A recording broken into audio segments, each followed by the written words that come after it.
మనము ప్రతి శనివారము ఆయన యొక్క ప్రేమను గురించి మనము నేర్చుకుంటూ ఉన్నాం. పిల్లారా, మనం ఇప్పుడు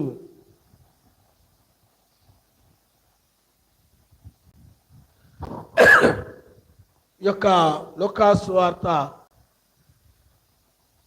16వ అధ్యాయము 13 నుండి మనం చదువుకుందాం.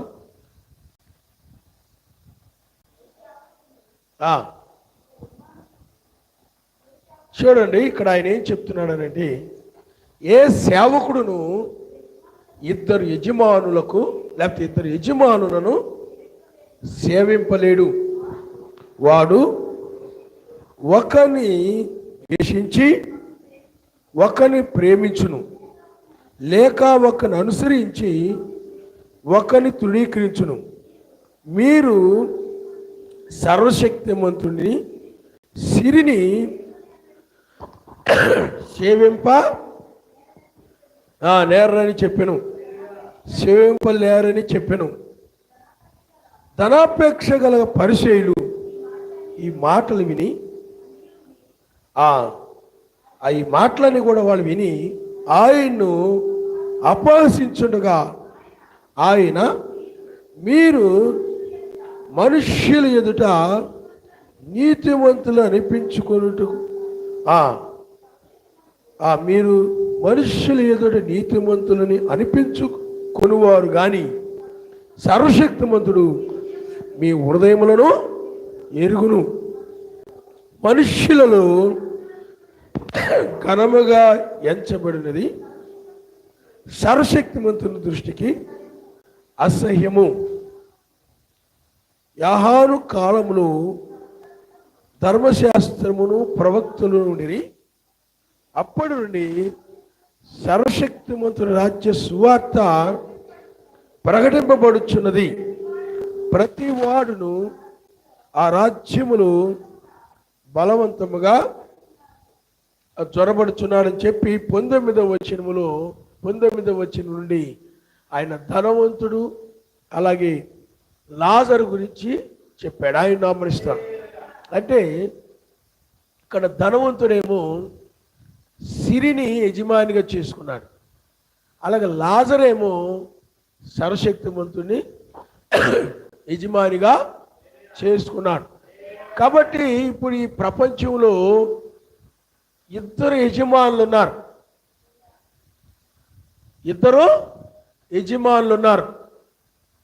ఒక యజమాని ఎవరు అంటే సర్వశక్తిమంతుడు. ఇంకొక యజమాని ఎవరయ్యారంటే సిరి అంటే కొంతమంది బంగారం అంటారు, కొంతమంది ఏమంటే సంపద. సిరి అన్నా సంపద అన్నా ఒకటే, సిరి సంపదలు సిరి అన్నా సంపద అన్నా ఒక్కటే అని అంటారు. కొంతమంది ఏమంటారంటే స్థిరమైన వాటినేమో స్థిరాస్తులనేమో సిరి అంటారని, చరాస్తులనేమో సంపద అంటారని ఇలాగ చెప్పారు. కానీ బ్రహ్మం గారు ఏం చెప్పారంటే సిరి అనగా లోకం అని చెప్పాడు ఆయన. ఈ వస్తువులు ఇవన్నీ కూడా, ఈ లోకంలోని వస్తువులన్నీ కూడా మనం వాడుకునేటువంటి, మనం ఉపయోగించుకునే ఈ వస్తువులన్నీ కూడా ఆయన సిరి అని చెప్పాడు అనమాట, లోకం అని చెప్పాడు వాటిని. కాబట్టి పిల్లారా, ఇక్కడ ఇద్దరు యజమానులు, ఒకరేమో సర్వశక్తిమంతుడు, ఆయనే మెస్సయ్య, ఆయనే వాక్యమై ఉన్నాడని మనము గ్రహించగలుగుతున్నాం. ఆయన నామమున స్తోత్రం. హల్లెలూయా, హల్లెలూయా. కాబట్టి ఏ సేవకుడును లేకపోతే ఎవరు కూడా ఇద్దరు యజమానుల్ని ఏం చేయలేరు చెప్పండి. ఇద్దరు యజమానుల్ని సేవింపలేడు అంటే ఇద్దరిని ఆరాధించలేడు, ఇద్దరిని ప్రేమించలేడు, ఇద్దరి మాట వినలేడు, ఇద్దరు చెప్పినట్లుగా చేయలేడు. అందుకని ఎవరు కూడా ఇద్దరు యజమానులకి దాసులుగా ఉండలేరు. ఒక యజమాని ఇలా వెళ్ళమంటాడు, ఒక యజమాని అలా వెళ్ళమంటాడు, ఒక యజమాని అది చేయమంటాడు, ఇంకో యజమాని ఇలా చేయమంటాడు. అది ఏం చేయాలో వాడికి అర్థం కాదు, ఎలా నడవాలో వాళ్ళకి అర్థమో కాదు. అందుకనే మనం ఎప్పుడు కూడా మన యజమానిగా మనకి సర్వశక్తిమంతుడే తప్ప సిరిగా మనము అనగా లోకాన్ని మనం యజమానిగా మనం లేకపోతే ధనాన్ని మన లోకం అంటే ధనము అన్నీ వస్తాయి. కాబట్టి వీటిని మనము యజమానిగా చేసుకోకూడదు అని బైబిల్ చెప్తుంది. ఆయన నమరిస్తారు. హల్లెలూయా. అంటే వాటికి దాసులైపోకూడదు. అవి మనకి లోకంలో ధనం అవసరమే, వస్తువులు అవసరమే, అవసరమే.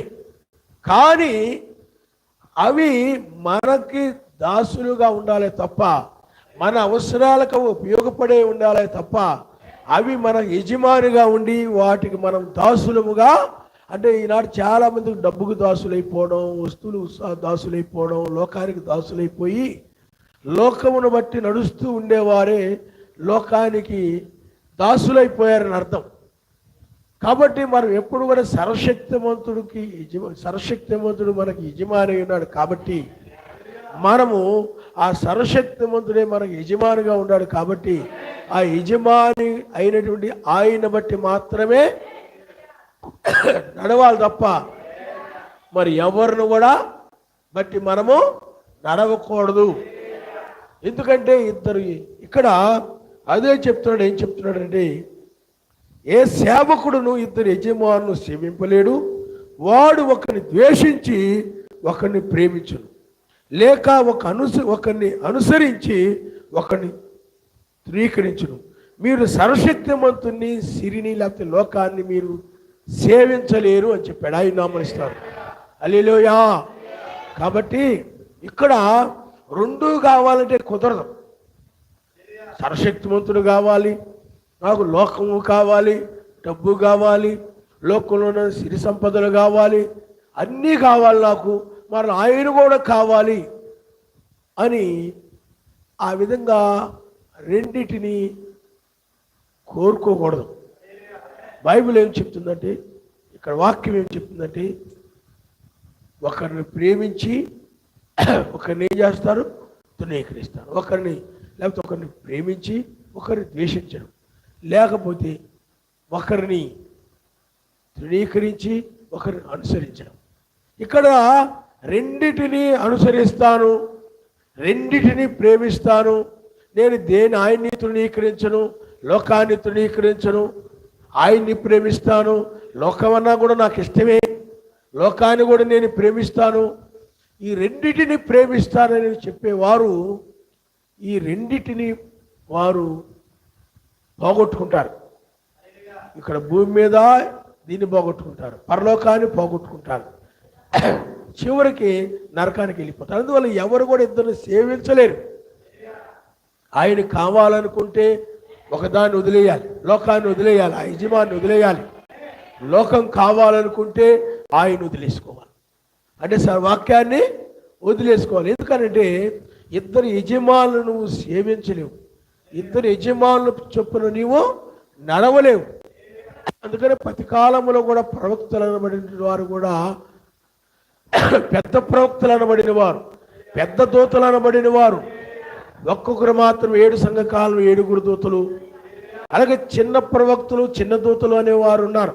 5 రకాల పరిచయంలో ఉన్నటువంటి వారు చిన్న దూతలు, చిన్న ప్రవక్తలు, అపోస్తులు, పెద్ద అపోస్తులు ఉన్నారు, చిన్న అపోస్తులు ఉన్నారు, కాపరులు, ఉపదేశకులు.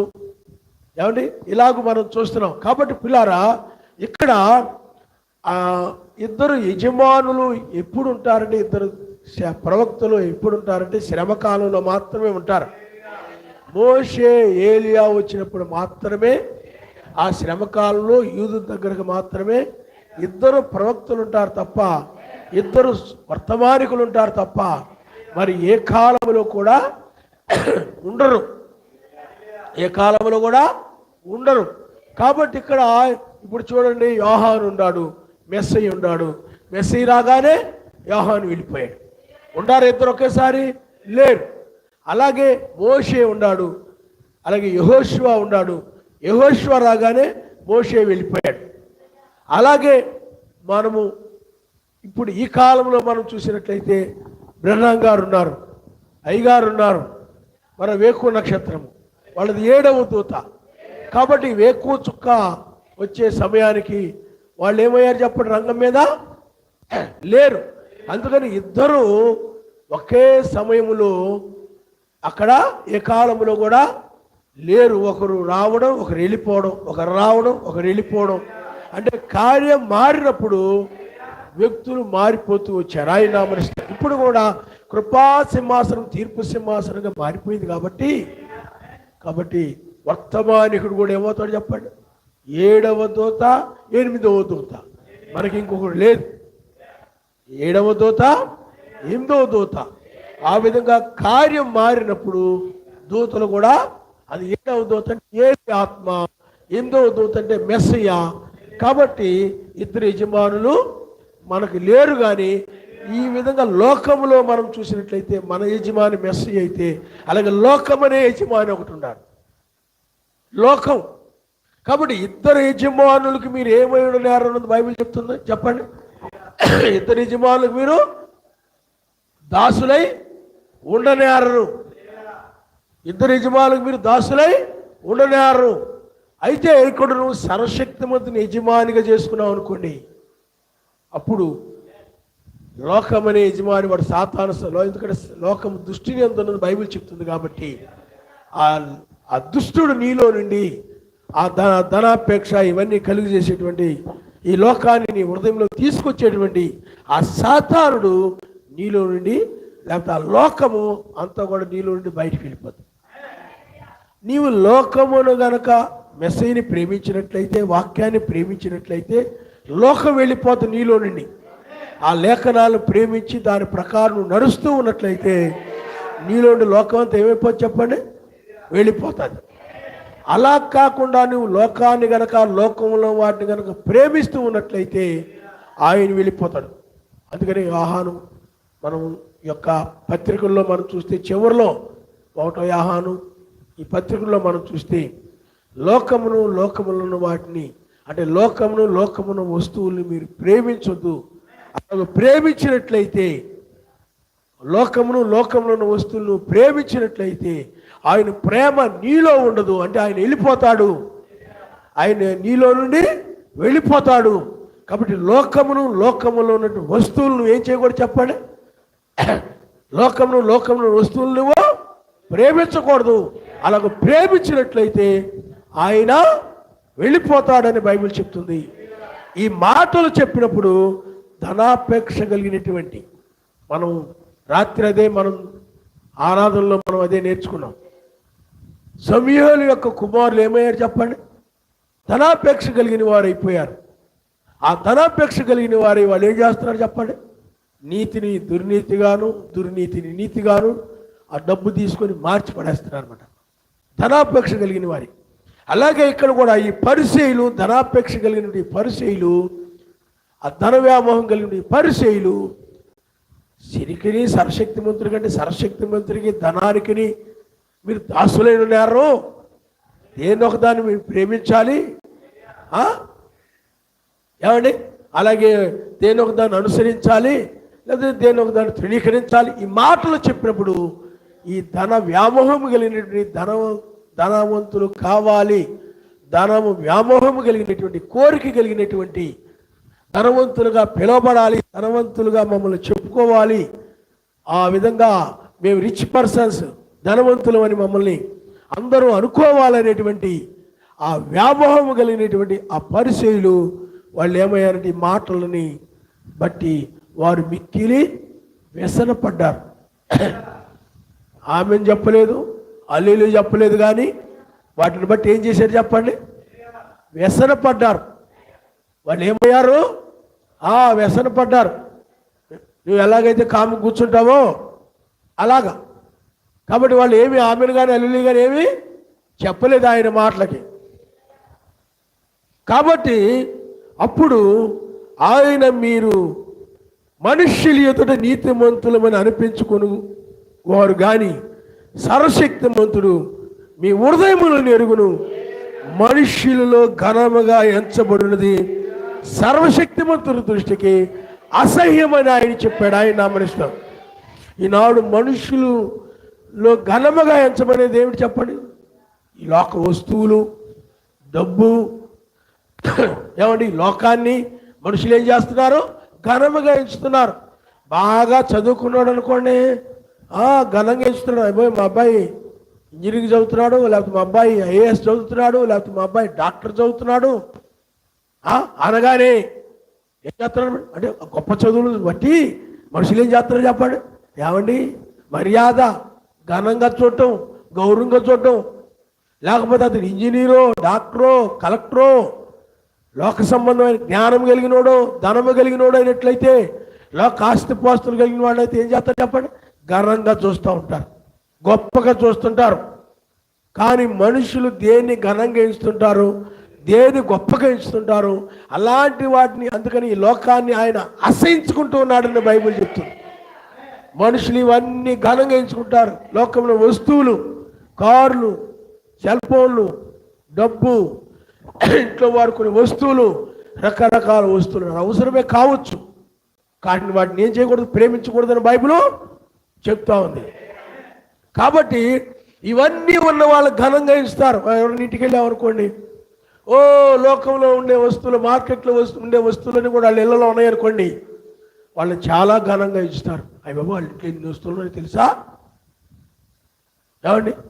ఈ విధంగా లోకంలో నుండి మనుషులు దేన్ని ఘనంగా ఇస్తారో దాన్ని బట్టి ఆయన దాన్ని, ఆ ఘనమైన మనుషులని దేన్ని ఇస్తున్నారు, దాన్ని నేను అసహించుకుంటున్నాను అన్నాడు. ఆయన నామరిస్తాను. హల్లెలూయా. మనుషులు ప్రేమిస్తూ ఉంటారు. ఏమండి, లోకంలో కనబడే వాటిని కూడా ప్రేమించి సంపాదించుకుని కలిగి వాటిని బట్టి మేము చాలా గొప్పవాళ్ళమి, చాలా ఘనమైన వాళ్ళని, చాలా మేము గొప్పవాళ్ళమి. లోకంలో ఎన్ని ఉన్నాయనుకోండి, గొప్ప చదువులు చదివారనుకోండి, గొప్ప ఉద్యోగాల్లో ఉన్నారనుకోండి, మా అబ్బాయి తెలుసా పెద్ద చదువు చదువుతున్నాడు, చాలా గొప్పగా చెప్పుకొని ఉంటారు. మా అమ్మాయి తెలుసా ఎంత చదువు చదువుతుందో, ఎవరు కూడా మా ఊళ్ళో ఎవరు చదవట్లేదు, అంత గొప్ప చదువు చదువుతుంది, అంత ఫీజు కట్టి మేము చదివేస్తున్నాం గొప్ప. లేకపోతే మా అల్లుడు చూశారా పెద్ద డాక్టరు, మా కొడుకు చూశారా ఐఏఎస్ చదువుతున్నాడు, మా మనవడు చూశారా ఏమండి ప్రొఫెసరు. వీటిని బట్టి మనుషులు వాళ్ళని, ఆ డిగ్రీలను బట్టి, వాటిని బట్టి, వీటిని బట్టి మనుషులు ఘనంగా ఎంచుతుంటారు వాళ్ళని. ఆ జీతాలను బట్టి, ఆ డబ్బుని బట్టి. అబ్బాయి 2 లక్షలు నెలకు మా ఆయనకి, ఆ డబ్బుని బట్టి ఏం చేస్తుంటారు చెప్పండి. కానీ సర్వశక్తిమంతుడు అలాంటి దానిని, అలాంటి ఘనమైన ఏదైతే చెప్పుకుంటున్నారో దాన్ని సర్వశక్తిమంతుడు అసహించుకుంటున్నాడని బైబిల్ చెప్తుంది. ఆయన నామరిస్తున్నాడు. హల్లెలూయా. ఇక్కడ పరిసయ్యుడు కూడా అదే విధంగా ఉన్నాడు. పరిసయ్యుడు లాజరు ఇద్దరు గురించి చెప్పాడు ఆయన. ఆ పరిసయ్యుడు అతడు లోకమును ప్రేమించి లోకమును అనుసరించినటువంటి వాడు. అతడు లోకానికి దాసుడైపోయి, అతడు లోకాన్ని యజమానిగా చేసుకొని, అతని లోకమునకు దాసుడైపోయి గొప్ప ధనవంతుడైపోయాడు. ఆ ధనాన్ని బట్టి, వాటన్నిటిని బట్టి అతడికి ఎంతో ఘనత వచ్చింది. ఘనముగా పిలువబడుతున్నాడు, గొప్ప వ్యక్తిగా పిలువబడుతున్నాడు. కానీ సర్వశక్తిమంతుడు ఆ ఘనమైనటువంటి ఏటి వల్ల అయితే అతని ఘనత వచ్చిందో, ఆ ఘనమైనటువంటి వాటిని ఆయన ఆశ్రయించుకుంటున్నాడు. ఆయన నామనిస్తాడు. హల్లెలూయా, హల్లెలూయా. అందుకే మీరు ఇంటికి వెళ్ళిన తర్వాత 16వ అధ్యాయం పూర్తిగా చదవండి. అక్కడ మరలా లాజరు అనబడిన వ్యక్తి ఉన్నాడు. అతడైనట్లయితే సర్వశక్తిమంతుడిని యజమానిగా చేసుకున్నాడు. సర్వశక్తిమంతునికి అతడు దాసుడైపోయాడు. సర్వశక్తిమంతునికి అతడు ఏమయ్యాడు చెప్పండి. దాసుడై సర్వశక్తిమంతుడిని అనుసరిస్తూ ఉండేవాడు, వాక్య ప్రకారంగా నడుస్తూ ఉండేవాడు. కాబట్టి అందువల్ల లాజరేమో సర్వశక్తిమంతుని యజమానిగా చేసుకుంటే, పరిసయ్యుడేమో లోకాన్ని యజమానిగా చేసుకున్నాడు. అయితే ఈ పరిసయ్యుడు ఎప్పుడైతే లోకాన్ని యజమానిగా చేసుకున్నాడో అప్పుడు సర్వశక్తిమంతుడు ఆ పరిసయ్యుడిని విడిచిపెట్టి వెళ్ళిపోయాడు. ఆయన నమ్మనిస్తాడు. హల్లెలూయా.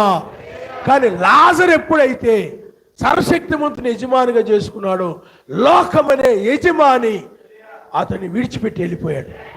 అందుకనే పరిసయ్యుడి దగ్గర లోకమంతా ఉంది, లోక వస్తువులన్నీ ఉన్నాయి, డబ్బు ఉంది, లోక ఘనత అంతా ఉంది, లోకంలో ఘనమైనవన్నీ కూడా గొప్పవన్నీ కూడా అతని దగ్గర ఉన్నాయి. అతను గొప్ప వ్యక్తిగా వాటిని బట్టి అతను ఘనమైన వ్యక్తిగా పిలువబడుతున్నాడు. లోకంలో అన్నీ ఉన్నాయి కాబట్టి ఘనమైన వ్యక్తిగా అతడు పిలువబడుతున్నాడు. కానీ సర్వశక్తిమంతుడు అతడు కలిగి ఉన్న వాటన్నిటిని కూడా అసహించుకుంటున్నాడు. మనుషులు అసహించుకోమని చెప్పలేదు ఆయన. మనుషులు దేన్ని ఘనంగా ఎంచుతారో దాన్ని అసహించుకున్నాడు అన్నది బైబిల్. కాబట్టి అతడు జీవితంలో సర్వశక్తిమంతుడు లేడు. లోకంలో ఘనత ఉంది, పేరుంది, గొప్ప చదువులు చదివాడను, లేకపోతే అతను ఇంజనీరును, ప్రొఫెసరును, కలెక్టర్ను, డాక్టర్ను, అదేనో ఇదేనో, ఆ చదువులను బట్టి అతనికి వచ్చే జీతాలను బట్టి అతను ఎంతో ఘనముగా ఎంచుతున్నారు ఆ పరిచయుడిని. లేకపోతే అతను పొలాలు ఉండొచ్చు, స్థలాలు ఉండొచ్చు, ఏమండి బోల్డ్ రాబడి వాటి ద్వారా వస్తూ ఉండొచ్చు.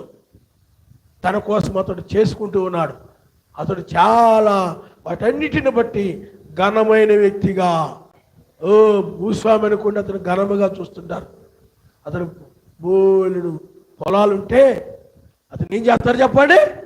ఘనమైన వ్యక్తిగా చూస్తుంటారు. అప్పుడు లాజరుని ఎవరు కూడా ఘనంగా చూడలేదు. లాజరుని ఎవరు కూడా డబ్బున్నట్లయితే అతను కూడా ఘనంగా చూసేవాళ్ళే. వస్తువులన్నీ, కార్లు, బళ్ళు, ఇంట్లో వస్తువులు, డబ్బు, ఇవన్నీ ఉన్నాయి అనుకోండి. పెద్ద పెద్ద చదువులు, పెద్ద పెద్ద పుస్తకాలు, బుక్స్, ఏవేవో ఉన్నాయి అనుకోండి, లోక సంబంధమైనవన్నీ అతను కూడా ఘనంగా ఎంచేవారి. కానీ అతని దగ్గర అవేమి లేవు కాబట్టి, లోక సంబంధమైనవి ఏమీ లేవు కాబట్టి, లోక సంబంధమైన వస్తువులు అవేమి కలిగి లేడు కాబట్టి అతడికి ఏ ఘనత లేదు లోకము దృష్టిలో.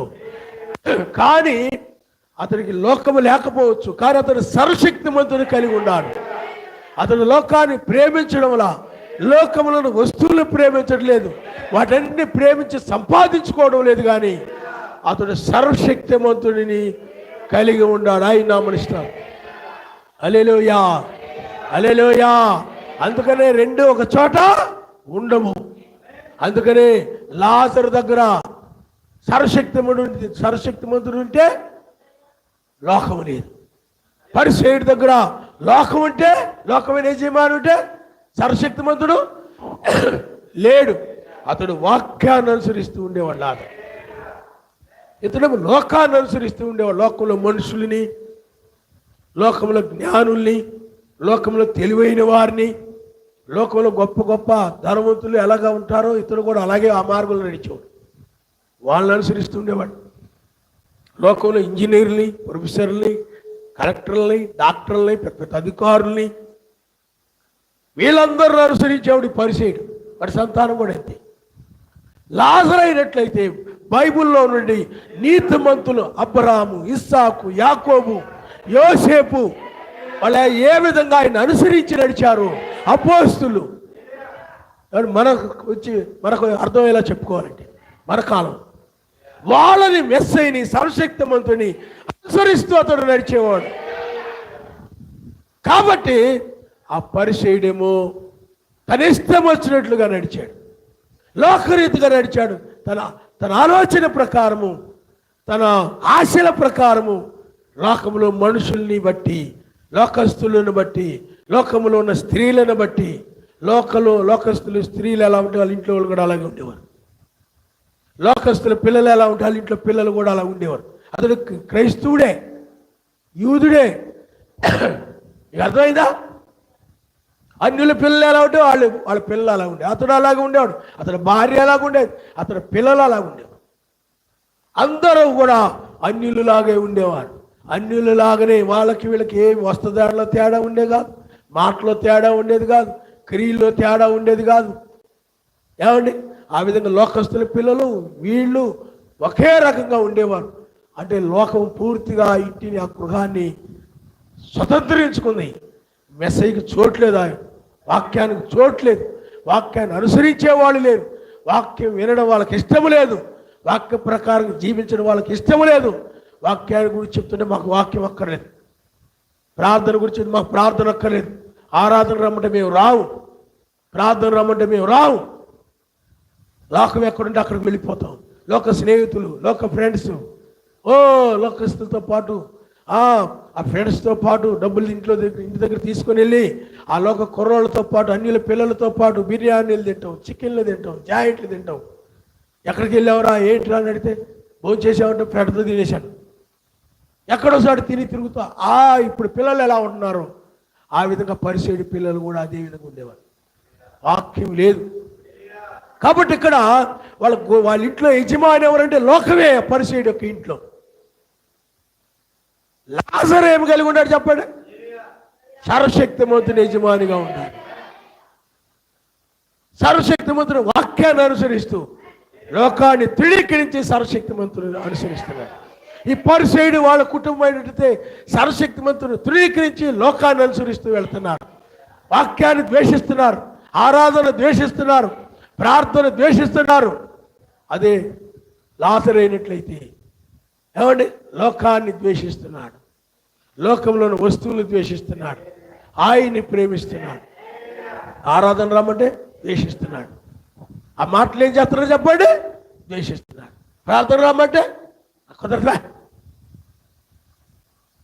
నీకంటే పని పాటలు లేవు, ప్రార్థనకి వెళ్తావు, నేను ఊరి మీద తిరగాల,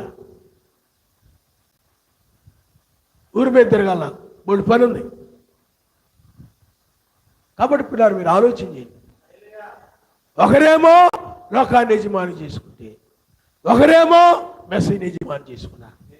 కానీ ఒక సమయం వచ్చినప్పుడు అతను ధనాన్ని బట్టి, లోకంలో వస్తువులు బట్టి అతను ఘనమైన వ్యక్తిగా ఉన్నాడు. చావు మాత్రం తప్పుతుందా? చనిపోయినప్పుడు అతన్ని పాతి పెట్టాడు. ఎక్కడికి వెళ్ళాడు? నరకంలోకి వెళ్ళిపోయాడు. మరి లాజరు దేవదూతలు అబ్రాహాము దగ్గర తీసుకెళ్ళారు. రాజనామనిస్తారు. హల్లెలూయా, హల్లెలూయా, హల్లెలూయా. కాబట్టి పిల్లలు మీరు ఆలోచన చేయండి. అవన్నీ ఎక్కడ ఉన్నాయి అనుకుంటున్నారు తెలుసా మీకు? భూమి లోపలే. ఆ బాగా అడుగున సాతాను ఉంటాడు, తర్వాత ఏమో పడిపోయిన దూతలు ఉంటారు, తర్వాత ఏమో భూమి లోపలే ఈ యొక్క నరకం అనేది పరిచయబడినటువంటి వేదనకరమైన స్థలం ఉందన్నమాట. అక్కడే ఆ భూమి లోపలే అబ్రాహాము లాజరు ఉన్నారన్నమాట. ఆయన మనిషి. అందుకని అక్కడ వారు ఎక్కడికని, ఇక్కడ వారికి అక్కడికని దాటి రాకుండానట్లు అగాధం ఉందని బైబిల్ చెప్తా ఉంది. అందుకనే సమయాలు కూడా చనిపోయిన అక్కడికి వెళ్ళాడు చెప్పండి, మృతులు లోకంలోకి వెళ్ళాడు. వాళ్ళకి శిక్ష ఉండదు అక్కడ. ఒకవైపు శిక్ష. పరిచయుడు కూడా అక్కడికి వెళ్ళాడు, కానీ వేదనకరమైన స్థలానికి వెళ్ళాడు. కానీ ఇతడు అబ్రాహాము దగ్గరికి వెళ్ళాడు. భూమి లోపలే ఇవన్నీ. అందుకని భూమి లోపల ఇలా ఉందనుకోండి, భూమి ఇలా ఉందనుకుందాం. ఇక్కడ సాతానుడు ఉన్నాడు, ఇక్కడ వాడితో పాటు పడిపోయినటువంటి దోతలు ఉన్నారు. ఇక్కడ ఎవరున్నారు చెప్పండి? మీకు ఇది భూమి అనుకుందాం. ఇక్కడ మనం నిలబడుతున్నాం. ఈ భూమి లోపలే 3 ఉన్నాయి అన్నమాట. ఇక్కడ ఇళ్ళు అవన్నీ ఇక్కడ ఉన్నాయి, చెట్లు అవన్నీ ఇక్కడ ఉన్నాయి భూమి పైన. అర్థమైంది మీకు? ఇక్కడ సాతాను ఉన్నాడు, ఇక్కడ సాతాను, ఇక్కడ పడిపోయిన దూతలు,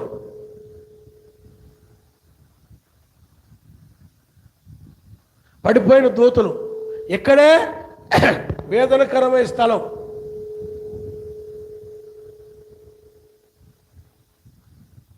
ఇక్కడ వేదన, ఇక్కడ పరిచయుడు ఇక్కడ పడ్డాడు, అబ్రాహాము ఇక్కడ ఉన్నాడు, లాజరు ఇక్కడికి వెళ్ళిపోయాడు.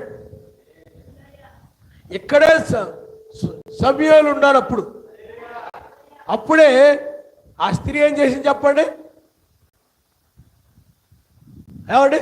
సమూయేలు కాలంలో ఆ మంత్రగత్య, వీళ్ళు చిల్లంగితనం చేసేవాళ్ళు, వీళ్ళందరూ కూడా ఆ యొక్క సౌలు ఏం చేశాడంటే వాళ్ళందరూ కూడా తరివేశాడు. మళ్ళా వాళ్ళ దగ్గరికి వెళ్ళాడు అనమాట. సమూయేలు అప్పుడు లోపల ఉంటే, ఇక్కడ ఉంటే ఆ స్త్రీ బయటికి, ఎందుకంటే సాతానుడికి వాళ్ళకి శక్తులు ఉన్నాయి అన్నమాట. బయటికి సమూయేలు బయటికి తీసుకుని రాబడ్డాడు, అక్కడ ఉన్నాడు. కాబట్టి ఇక్కడ ఇప్పుడు జరుగుతుంది ఇది. కాబట్టి పిల్లారా, పరిసయ్యుడు ఎక్కడికి వెళ్ళాడు చెప్పండి? వేదనకరమైన స్థలానికి వెళ్ళాడు. ఇతను ఎక్కడికి వెళ్ళాడు చెప్పండి? లాజరు అబ్రాహాము దగ్గరికి వెళ్ళాడు. పైన ఏముంది చెప్పండి? పరదైసు ఉంది. ఆ పైన ఏముంది? పరలోకం ఉంది. అందుకే మెస్సీ అంటారు, నువ్వు నాతో కూడా పరదైసులో ఉంది అంటాడు. కాబట్టి పరదైసు. కాబట్టి పిల్లారా, ఇప్పుడు ఈ యొక్క లాజరేమో ఇక్కడికి వెళ్ళాడు. అంటే సర్వశక్తిమంతుని యజమానిగా చేసుకునే వ్యక్తిమో మంచి ప్లేస్లోకి వెళ్ళాడు. ఆనందకరమైన ప్లేస్, అదే స్థలంలోకి వెళ్ళాడు. అదే ఈ పరిసయ్యుడు లోకాన్ని యజమాని చేసుకుని లోకంలో ఘనత. కానీ లాజర్కి ఏ ఘనత లేదు, డబ్బు లేదు కాబట్టి. గొప్ప గొప్ప చదువులు లేవు, గొప్ప గొప్ప ఉద్యోగాలు లేవు, గొప్ప గొప్ప జీతాలు లేవు, ఆ గొప్ప గొప్ప వస్తువులు లేవు, కారులు లేవు, ఏమండి, లేకపోతే ఎలాంటివి ఏమీ లేవు. కాబట్టి అతను అందువల్ల ఏమి లేవు కాబట్టి అతను ఎవరు కూడా ఏ హోదా లేదు అతనికి, ఏమి ఘనముగా లేడు అతడు. ఆ వ్యక్తి ఘనంగా ఎవరు చూడలేదు, ఘనంగా అతను ఎవరు పట్టించుకోలేదు. అతను ఒక్క కూడా చూడరు, అతనితో మాట్లాడేవారు కాదు. అర్థమైందా? అవన్నీ అందుకనే మనుషులు దేని ఘనముగా ఎంచుదురు ఆ యొక్క దానిని లాజరు అనుసరించలేదు, కానీ ఆ లోక మార్గంలో నడవలేదు, కానీ వాక్యమును అనుసరించి నడిచాడు. అందువల్లనే అతడు దేవదూతల చేత అతడు కొనిపోబడ్డాడు. ఆయన నామనిస్తాడు. ఆమేన్. ఆమెను ఎందుకన్నా అంటే మనము కూడా అలా కొనిపోబడతాం పైకి, మనమైతే మధ్యాకాశానికి. అంతేగాని మనం లాజర్లా కిందకి వెళ్ళం. హల్లెలూయా, హల్లెలూయా, హల్లెలూయా. అందువల్ల పిల్లారా, నీవు కూడా ఆ పరిసయ్యుడి వలె లోకములో ఏవైతే ఘనంగా కనబడుతున్నాయో, ఈ ఘనమైనవి గొప్పగా ఏవైతే కనబడుతున్నాయో, ఏవైతే మనుషులు ఓ అది గొప్ప, ఇది గొప్ప, ఇది గొప్ప, అది గొప్ప, ఆ డబ్బు గొప్ప, ఆ బండి గొప్ప, ఈ కారు గొప్ప, ఆ చీరలు గొప్ప, ఈ బట్టలు గొప్ప, ఏమండి, ఓ లేకపోతే ఆ చదువులు గొప్ప, ఈ చదువులు గొప్ప, ఉద్యోగాలు గొప్ప, ఈ ఉద్యోగాలు గొప్ప అని చెప్తూ ఉంటారు. అది చదువు, ఇది చదువు, నువ్వు గొప్ప వ్యక్తి అయిపోతావు, ఏమండి, ఈ విధంగా చెప్తూ ఉంటారు. ఇవన్నీ ఘనమైనవి అన్నట్టుగా. కానీ మనము నిజమైన వధువు, ఓ ఆయన వీటిని అసహించుకున్నారు. బ్రహ్మం గారు అంటారు, లోకంలో గొప్ప గొప్ప వీటన్నింటిని చూసి మనుషులు ఇవేవో గొప్పగానే చెప్పుకుంటున్నారు, కానీ వాటిని ఆయన అసహించుకుంటున్నాడు. ఈనాడు ఈ లోకాన్ని ఆయన ఏం చేస్తున్నాడు చెప్పండి? ఘనముగా చెప్పుకుంటున్నారు మనుషులు. ఇంతకు ముందు లేనంత గొప్ప టెక్నాలజీ అయిపోయింది. గొప్ప, అది గొప్ప, ఇది గొప్ప. సర్వశక్తి మీద దాన్ని ఏం చేస్తున్నాడు చెప్పండి? అసహించుకుంటూ ఉన్నాడు.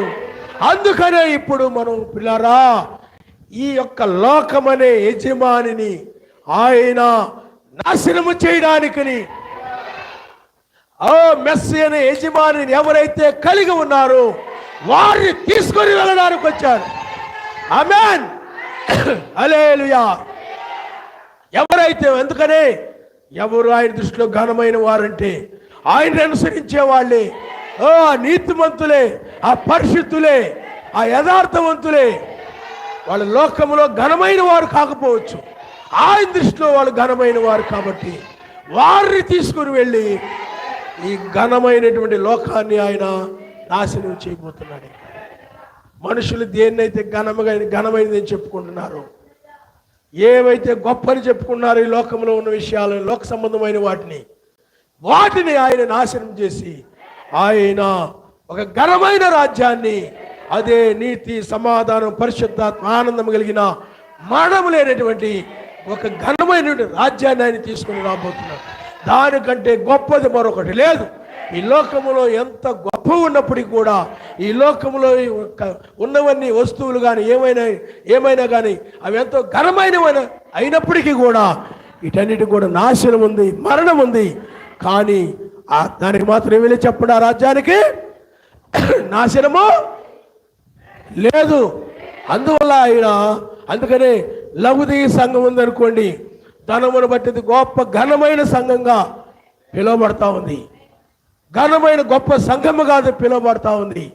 ఎందుకంటే లోక వస్తువుల్ని కలిగి, లోక ధనాన్ని కలిగి, లోకరీతిగా ఘనమైనటువంటి సంఘము కాదు ఉంది. కానీ అక్కడ సర్వశక్తిమంతుడు లేడు.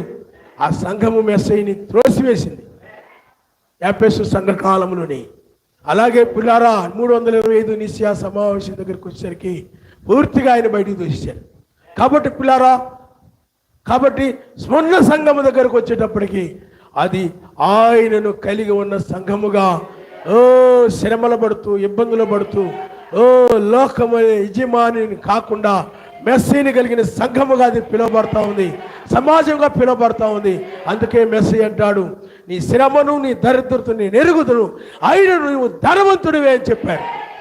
కాబట్టి పిల్లారా, మనం ఈ లోక ధనవంతులము కాదు, కానీ పరలోక సంబంధంగా మనం ధనవంతులమి, గొప్ప ఐశ్వర్యవంతులమి, ఘనమైన రాజభవనాల్లో మనము నివసించబోతున్నాము.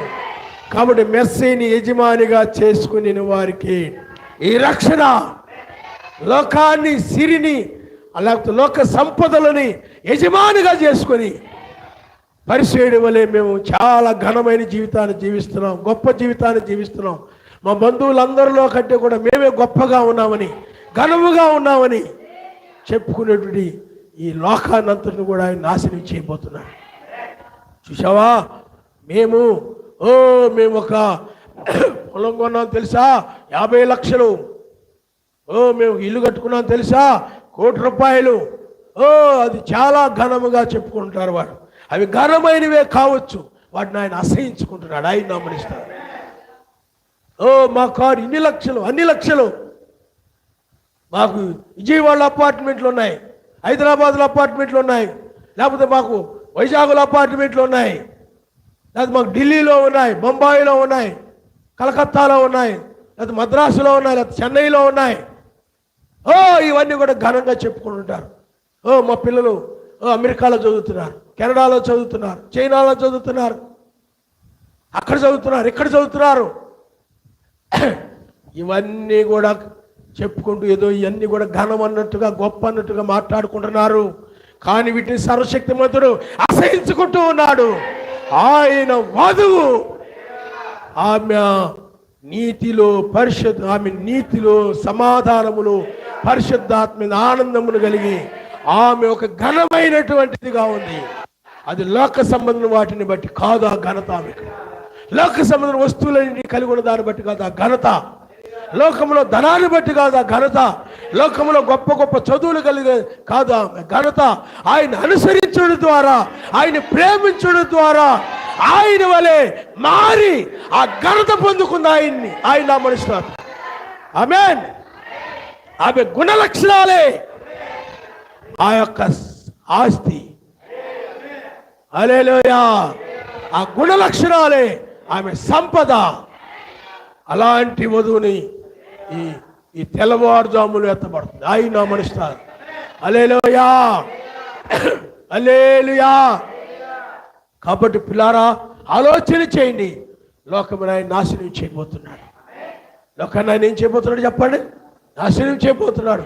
అందువల్ల ఇవన్నీ మనుషులు ఎవరు కొంటారు చెప్పండి? ఘనం. హల్లెలూయా. చాలా మంది అంటారు, డబ్బు ఉంటేనేరా మనల్ని ఎవరైనా ఘనంగా చూసేది, డబ్బు లేకపోతే ఎవరు మనల్ని పట్టించుకోరు.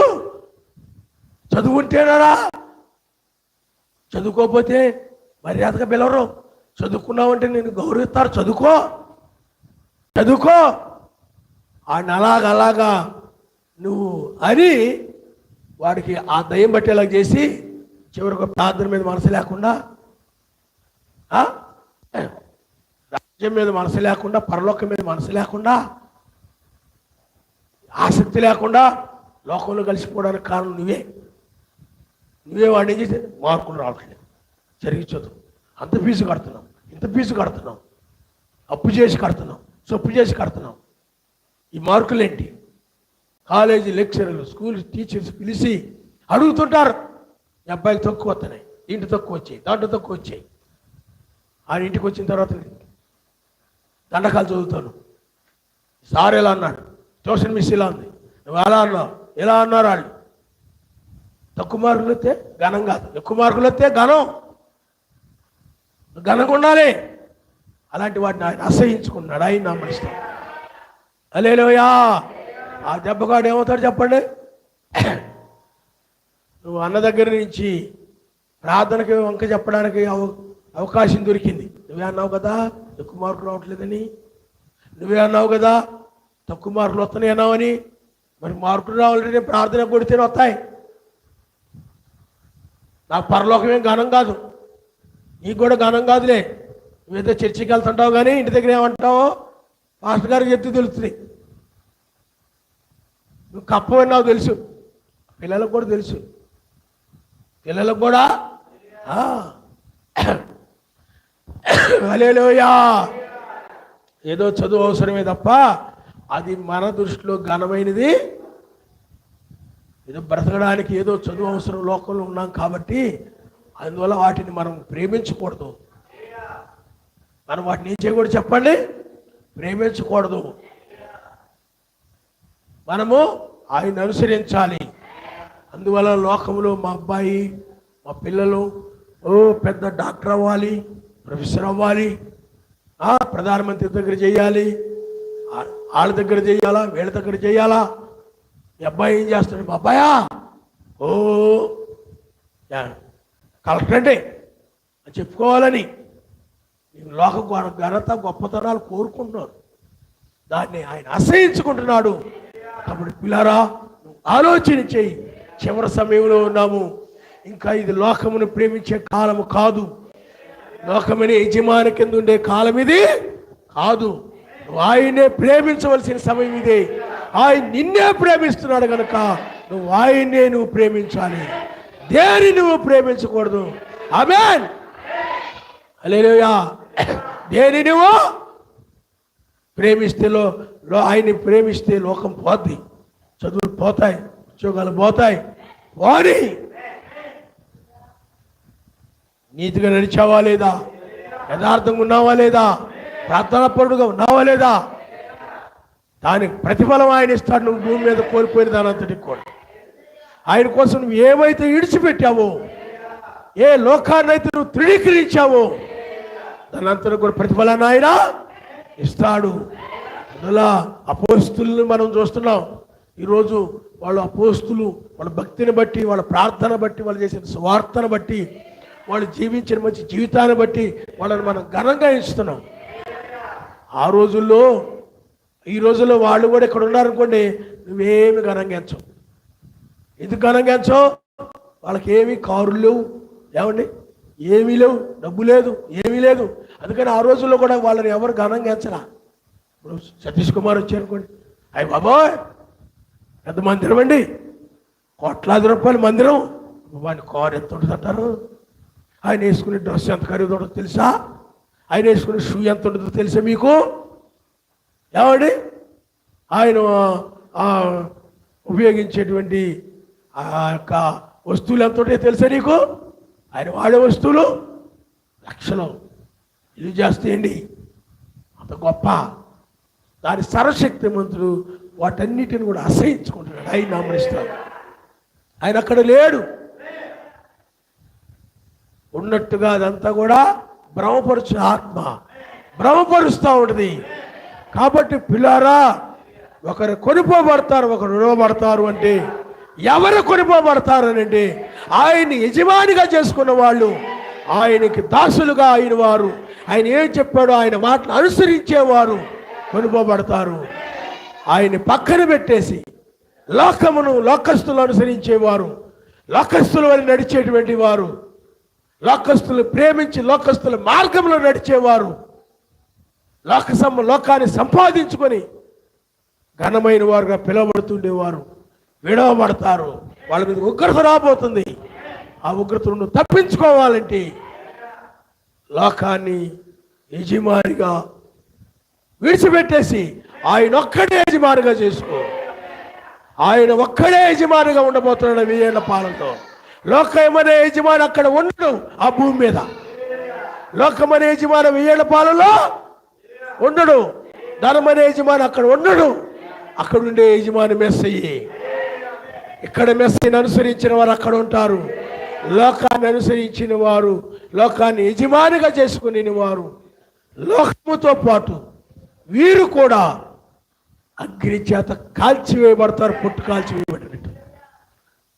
నువ్వెంత గొప్ప చదువులు చదివినా, గొప్ప హోదా కలిగి ఉన్నా, నెలకు లక్షల జీతాలు తీసుకుంటున్నా, గొప్ప హోదాలో పేరు ప్రఖ్యాతులు కలిగి ఉన్నా, లోకంలో మనుషులందరూ నిన్ను గొప్ప గొప్ప ఘనమైన వ్యక్తిగా చూసుకుంటున్నా, లేకపోతే ఘనమైన వ్యక్తిగా నిన్ను గౌరవిస్తున్నా, మెస్సైని నువ్వు తృణీకరించావు కాబట్టి, మెస్సైని నువ్వు ప్రేమించట్లేదు కాబట్టి నీవు కూడా లోకంలో పొట్టు వలె కాల్చివేయబడతావు. అందులో అనుమానమే లేదు. చెప్పినవాడు ఆయనే, దాన్ని నెరవేర్చేవాడు ఆయనే. హల్లెలూయా, హల్లెలూయా. కాబట్టి పిల్లరా, మీరు ఒకసారి మనము మత్తయి సువార్త 6వ అధ్యాయం 24 వచ్చిండు. మనం ఇదే మాట అక్కడ ఉంది, మనం చదువుకుందాం.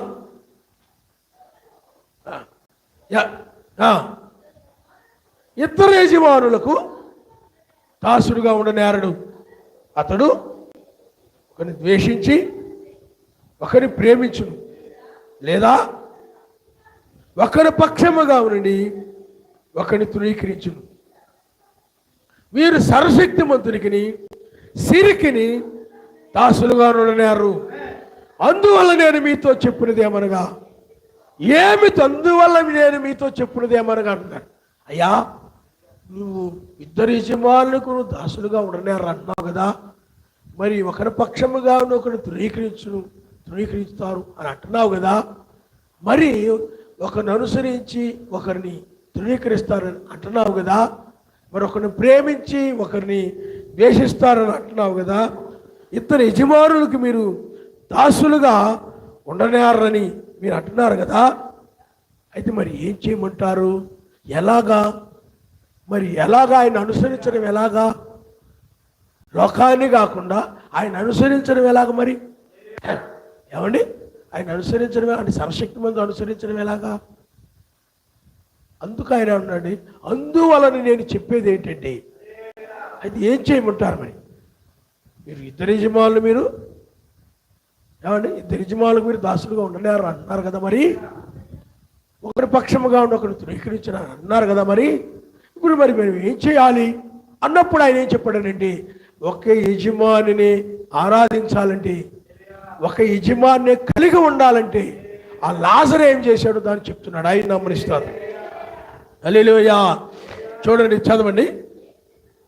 ఏమి తిందుమో ఏమి త్రాగుదమో మీ ప్రాణమును గూర్చే నేను, ఏమి ధరించుకుందమో అని మీ దేహమును గూర్చే నేను చింతింపకుడి. ఆహారము కంటే ప్రాణమును, వస్త్రము కంటే శరీరమును గొప్పవి కావా? ఆకాశ పక్షులు చూడి, అవి విత్తవు, కోయవు, కొట్లలో కూర్చుకొనవు, అయినను మీ పరలోకపు తండ్రి వాటిని పోషించున్నాడు. మీరు వాటికంటే బహుశ్రేష్ఠులు కారా? మీలో ఎవడు చింతించడం వలన తన ఎత్తు మూరుడు ఎక్కువ చేసుకోగలడు. వస్త్రము గూర్చి మీరు చింతింపనేలా? అడవి పువ్వులు ఎలా వెతుకుచున్నవో ఆలోచించండి. అవి కష్టపడవు, వడకవు, అయినను సమస్త వైభవముతో కూడిన సొలొమోను సహితము వీటిల్లో ఒకదాని వల్ల నేను అలంకరింపబడలేదు. నేడుండి రేపు పొయ్యిలో వేయబడు అడవి గడ్డిని సర్వశక్తిమంతునిలాగు అలంకరించినలా అల్ప విశ్వాసులారా, మరి నిశ్చయముగా వస్త్రములు ధరింపు చేయను కదా. కాబట్టి ఏమి తిందుమో, ఏమి త్రాగుదమో, ఏమి ధరించుకుందమో అని చింతించకుడి. అన్ని జనులు వీటన్నిటి విషయమై విచారిస్తారు. ఇవన్నీ మీకు కావాలని మీ పరలోకపు తండ్రికి తెలియను. కాబట్టి మీరు ఆయన రాజ్యమును, నీతిని మొదలుగా వెతుకుడి, అప్పుడు అవన్నీ మీకు అనుగ్రహించబడును. రేపటి గురించి చింతింపకుడి, రేపటి దినము దాని సంగతుల గురించి చింతించును. ఏనాటికి ఆనాటికి చాలును అని చెప్పాడు ఆయన. మనిస్తారు. హల్లెలూయా. చూడండి, అన్ని జనులైతే ఏమి తిందుమా, ఏమి త్రాగుదుమా, ఏమి ధరించుకుందామా, ఎలా వెళదామా, ఏ విధంగా ఉంటామా, మాకు ఆ వస్తువులు లేవే, ఈ వస్తువులు లేవే, ఆ డబ్బు లేదే, ఇది లేదే, అది లేదే, ఏమి లేవు కాబట్టి ఏమి తింటాం, ఏమి త్రాగుతాం, ఎలా బ్రతుకుతాం, ఇలా చింతిస్తూ ఉన్నారంటే వాళ్ళు లోకాన్ని ఆరాధిస్తున్నట్లు లెక్క. వాడిని సాతానుని వాళ్ళు యజమానిగా చేసుకున్నట్టు లెక్క. అన్ని జనులు ఆ విధంగా విచారిస్తారు అన్నాడు. కాబట్టి అన్ని జనులకు యజమాని ఎవరు? వాడి లోకమే, సిరే. కాబట్టి వాళ్ళు ఏం చేస్తారు చెప్పండి? ఆ సంపద లేదు, ఈ సంపద లేదు, లోకంలో అవి లేవు, ఇవి లేవు, మాకు ఎలా బ్రతుకుతాం, ఎలా జీవిస్తాం అని వీటన్నిటి విషయమై వాళ్ళు విచారిస్తూ ఉంటారు. కాబట్టి వాళ్ళు లోకాన్ని ఆరాధిస్తున్నటువంటి వారు. వాళ్ళు మీరైతే ఏమి తిందునా, ఏమి త్రాగుదునా మీరు విచారించొద్దు. ఆకాశ పక్షులను చూడండి, అవ్యత్తవు కోయు, వాటికంటే మీరు శ్రేష్టమైన వారు కాదా? వాటిని పోషిస్తున్నటువంటి నేను మిమ్మల్ని పోషించినా? కాబట్టి నా రాజ్యమును, నా నీతిని మీరు మొదటగా వెతకండి, అప్పుడు అవన్నీ మీకు అనుగ్రహించమని చెప్పాడు ఆయన. వీళ్ళే సర్వశక్తిమంతుని ఆరాధించారు, వీళ్ళే ఎత్తబడేవాడు, వీళ్ళే మెస్సీని యజమానిగా చేసుకున్నాడు. లోకాన్ని యజమానిగా చేసుకున్నాడు. ఏం చేస్తారు చెప్పండి? ఏమి తిందుమా, ఏమి త్రాగుదమా, ఏమి ధరించుకుందామా. బండి లేదు, కారు లేదు. ఏమండి? కారు అంటే లోకంలో అందరికి ఉన్నాయి కదా, మాకు లేవు కారు.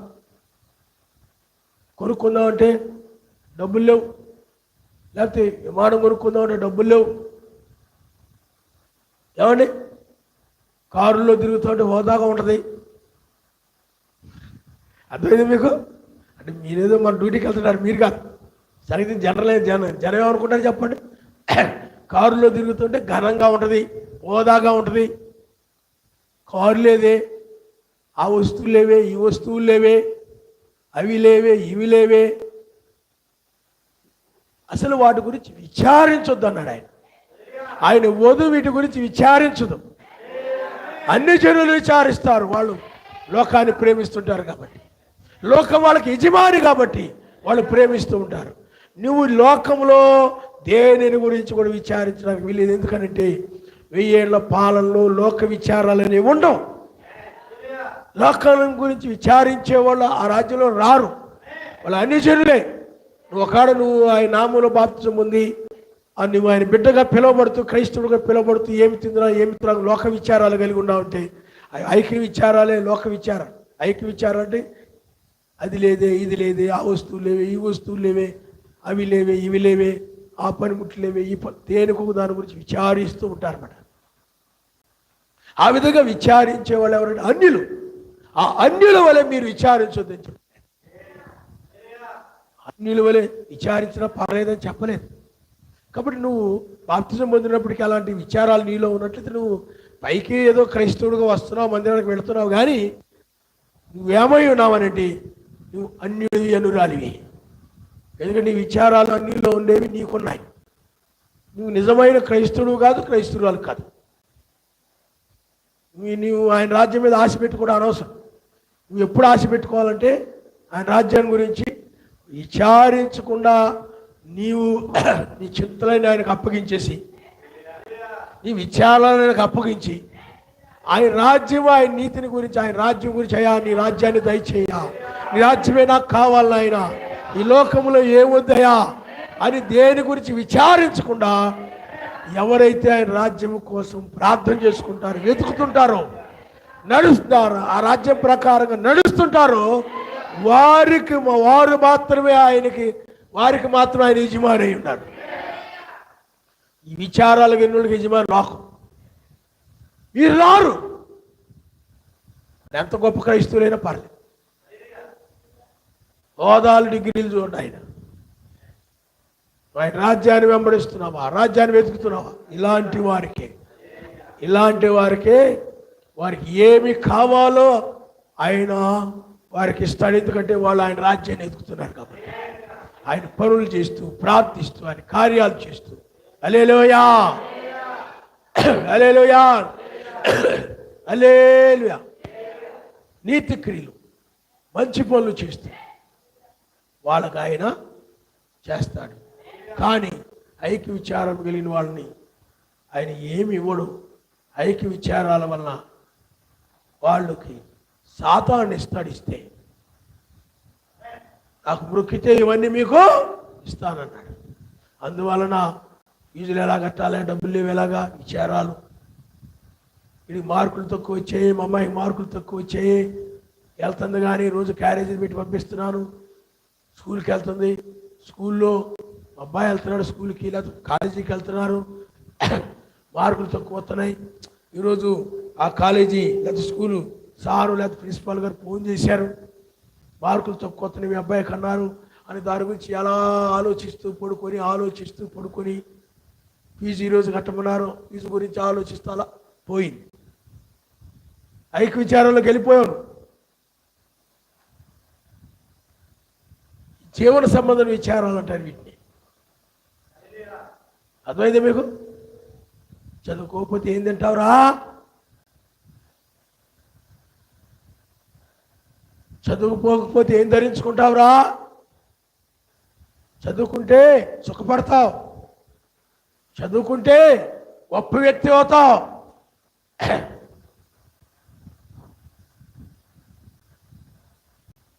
అని వాడిని ఏం చేస్తావు చెప్పడు, నువ్వు చెప్తావు. ఆ దృష్టిలో అది పడిపోయింది, బాగా నాటుకుపోయి. వాక్యం ఆడడంలా, వాక్యం వినడంలా, వాక్యం మీద ఆసక్తి లేదు. దానికి కారణం ఎవరు? ఆ పిల్లలు ఆ విధంగా తయారవడానికి కారణం ఎవరు చెప్పండి? నీవే. ఏది ఘనమైందో చెప్పాలి. నువ్వు ఆ రాజ్యాన్ని నీతిని వెతుకు, ఆయన నీకేమి కావాలో ఆయన చూసుకుంటాడు. నువ్వు ప్రార్థించు, ప్రార్థన మానొద్దు, ఆరాధన మానొద్దు, ప్రార్థించడం మానొద్దు, వాక్యం వినడం మానొద్దు, వాక్యాన్ని అనుసరించు, మెస్సీ పక్షముగా నిలబడు, యూదుల వలె, దానియేలు వలె, ఏలియా వలె. అప్పుడు నీకేమి కావాలో ఆయన చూసుకుంటాడు. ఆ విధంగా చెప్పాలి. ఆయన నామనిస్తే ప్రార్థన రాకపోయినా పర్లేదు, చదువుకో, ఇంటి దగ్గర చదువుకున్నా, రాసుకో. వర్క్ ఉంది మమ్మీ, అబ్బా అందరు పిల్లలు అమ్మ అని పిలుస్తుంటారు, మావాడు మమ్మీ అంటున్నాడు, గొప్ప అయిపోతుంటావు అనమాట. నువ్వు మా పిల్లలు మమ్మీ అంటారు తెలుసా, ఇంగ్లీష్లో. గొప్ప అయిపోతుంటావు నువ్వు. అర్థమైంది మీకు? ఆయన రాజ్యాన్ని నీతిని మొదలుగా అయితే నీకేం కావాలో ఆయన చూసుకుంటారు అని చెప్పాలి పిల్లలకి. మెస్సేజ్ అదే నేర్పాడా శిష్యులకి? ఏం చెప్పాడు? మీరు బాగా చదువుకొని, చదువుకోవద్దని నేను అంటలేదు, యజమానిగా ఆయన చేసుకోవాలి. ఇవన్నీ కూడా చదువులు, డబ్బు, వస్తువులన్నీ కూడా మనకి యజమాని కాదు, మన అవసరాలకు ఉపయోగపడేది మాత్రమే అవి. వాటిని ఆరాధించకూడదు, వాటి మీద మనసు పెట్టుకోకూడదు. మనసు పెట్టుకోవాల్సిన నిత్యమైనటువంటి సర్వశక్తిమంతుడి మీద మాత్రమే. ఆమేన్, హల్లెలూయా. వీటి మీద కాదు. సర్వశక్తిమంతుని మార్గంలో నడుస్తుంటే దానికి ఉండే ఘనత, అందుకనే వధువుకుండే ఘనత ప్రపంచంలో ఏ ఒక్కరికి ఉండదు. కారణం ఏమిటంటే ఆమె పరసంబంధమైన జ్ఞానం కలిగింది. పరసంబంధమైన ఆ నీతిని, ఆ సమాధానం, పరిశుద్ధాత్మ, ఆనందము కలిగినటువంటిది. అది దానికి మించిన ఘనమైంది మరొకటి లేదు. హల్లెలూయా. కాబట్టి లోకములో నువ్వు ఏది ఘనంగా ఎంచుతుంటావో ఆ ఘనంగా ఎంచి మా పిల్లలను కూడా మేము కూడా అంత ఘనంగా ఆ ఘనమైన వాటిని కలిగి ఉండాలని నువ్వు తాపత్రయపడుతుంటావో, విచారపడుతుంటావో, నువ్వు ఆ యజమానిని నువ్వు ఆరాధిస్తున్నట్టు లెక్క, లోకమనే యజమాని ఆరాధిస్తున్నట్టు లెక్క. కాబట్టి ఎవరు ఎత్తబడతారు, ఎవరు విడవబడతారు ఈ ప్రపంచంలో, ఎవరు ఎత్తబడతారు ఈ ప్రపంచంలో నుండి అంటే ఆయన రాజ్యముని నీతిని వెతికేటువంటి వారు, ఆయన్ని యజమానిగా చేసుకున్నటువంటి వారు ఎత్తబడతారు. కానీ లోకాన్ని యజమానిగా చేసుకునేటువంటి లౌకిక సంఘం వంటి వారు విడిచిపెట్టబడతారు, ప్రమాదంలో పడతారు. అందువల్ల నువ్వు ఆయన్ని ఆరాధించు, ఆయన్ని యజమానిగా చేసుకో. ఏళ్ల పాలనలో ఆయనే మనకు యజమానిగా ఉంటాడు. ఎక్కడైతే ఇద్దరు యజమానులు ఉన్నారు కానీ అయితే మనకు మెస్సయ్య మాత్రం యజమాని. ఒక యజమానేమో లోకస్తులకు యజమాని, మన యజమాని మెస్సయ్య. కానీ లోకస్తుల యజమాని నువ్వు మెస్సయ్యగా యజమానిగా, లోకస్తుల యజమాని సిరిని నువ్వు యజమానిగా చేసుకున్నట్లయితే లోకస్తులతో పాటు నువ్వు నశించిపోతావు. అర్థమైందా? లోకస్తులతో పాటు ఏమైపోతావు? నశించిపోతావు. అందువల్ల వర్తమానం కళ్ళు నలుపుకుంటూను, బుర్ర తిప్పుకుంటూను వర్తమానం ఎలా వినాలి? కాబట్టి పిల్లారు మీరు ఆలోచన చేయండి. ఎక్కడున్నా చెప్పండి, మనం ఇప్పుడు ముగింపులో ఉన్నాం. నువ్వు విడవబడతావు, ఎత్తబడతావు, ఆలోచించుకో. తల్ల ఉంచుకోండి, మనం ప్రార్థన చేసుకుందాం. ఒక్క యజమానితో మనం 1000 ఏళ్ళు ఉండబోతున్నాం. ఆయనే మన యజమాని. ఇప్పుడు ఆ యజమాని మనల్ని ఎవరైతే ఆయన యజమానిగా చేసుకున్నారో వారిని తీసుకొని వెళ్ళడానికి వచ్చాడు. లోకాన్ని యజమానిగా చేసుకుని వారిని ఆయన కాల్చివేస్తాడు. హల్లెలూయా, హల్లెలూయా, హల్లెలూయా, హల్లెలూయా, హల్లెలూయా, హల్లెలూయా.